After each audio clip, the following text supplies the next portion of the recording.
നിങ്ങളുടെ favourite shows ഇനി ഒരിക്കലും മിസ്സാവില്ല. ഇപ്പോൾ C5 കാണും നിങ്ങളുടെ ഫേവറേറ്റ് ഷോസ് തികച്ചും സൗജന്യമായി.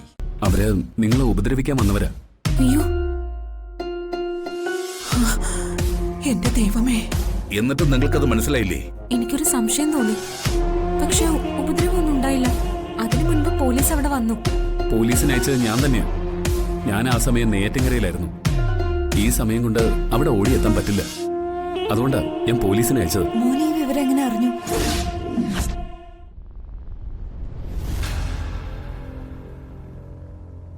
അതാ ദൈവമേ എന്റെ സംശയം. നിങ്ങളെ ആക്രമിക്കാൻ പോവാണെന്ന് ആരോ എന്നെ ഫോൺ ചെയ്ത് അറിയിച്ചു.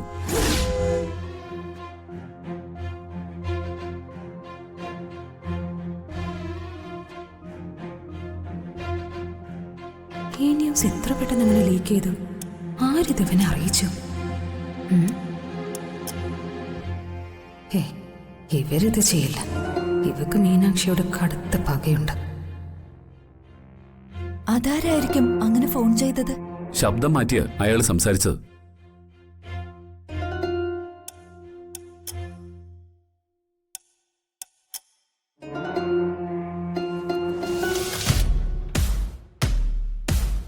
ഏതായാലും എന്റെ മീനാക്ഷിക്കും കുഞ്ഞിനും അമ്മയ്ക്കും അച്ഛനൊന്നും ഒന്നും പറ്റിയില്ലല്ലോ. ഇങ്ങനെ തുടർച്ചയായി നമ്മളെ ഉപദ്രവിക്കാൻ വരുന്നവരാരാ? അവരെ ഒന്ന് കണ്ടുപിടിക്കണമല്ലോ കാർത്തി. മോനെ കാർത്തി, ഇതങ്ങനെ വിട്ടാൻ പറ്റില്ല. ഇതിന്റെ പിന്നില് മറ്റാരും ആയിരിക്കില്ല മുത്തച്ഛ. നമ്മുടെ മുഖ്യ ശത്രുക്കൾ ഇപ്പോ 2 പേരാ.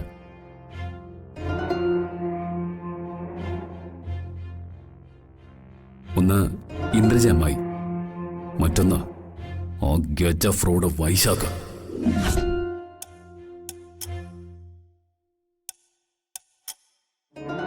ഇനി നമ്മുടെ നിത്യശത്രുക്കൾ തമ്മിൽ ഒരുമിച്ചിട്ടുണ്ടോ എന്ന് എനിക്ക് സംശയമുണ്ട്.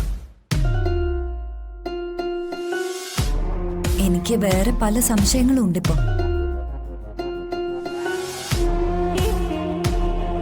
അമ്മയുടെ സംശയങ്ങളൊന്നും അങ്ങനെ തെറ്റാറില്ല. സംശയങ്ങൾ എന്തെങ്കിലും ഉണ്ടെങ്കിൽ കാർത്തിയോട് പറഞ്ഞൂടെ മോളെ? അവൻ നിന്റെ മകൻ മാത്രമല്ല, പോലീസുകാരനും കൂടിയാ.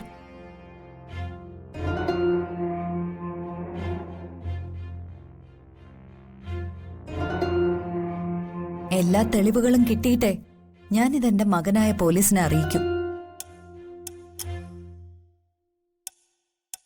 എന്തായാലും നമ്മുടെ ശത്രുക്കൾ അധിക ദൂരെയൊന്നും അല്ലെന്നാ എന്റെ ഒരു തോന്നൽ.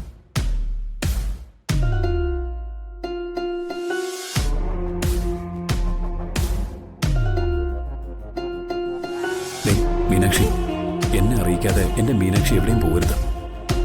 വീണ്ടും നമ്മുടെ കല്യാണം കഴിഞ്ഞതോടെ ശത്രുക്കളുടെ എണ്ണം പെരുകിയിട്ടുണ്ട്.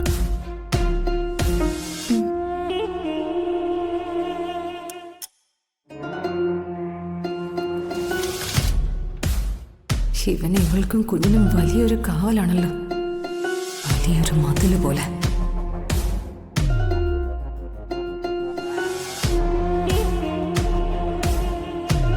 നിന്റെ കള്ളത്തരങ്ങളെല്ലാം ഞാൻ പൊളിച്ചടുക്കൂടി. അധികം വൈകാതെ നിന്റെ കാര്യത്തിലൊരു തീരുമാനം ഉണ്ടാകും.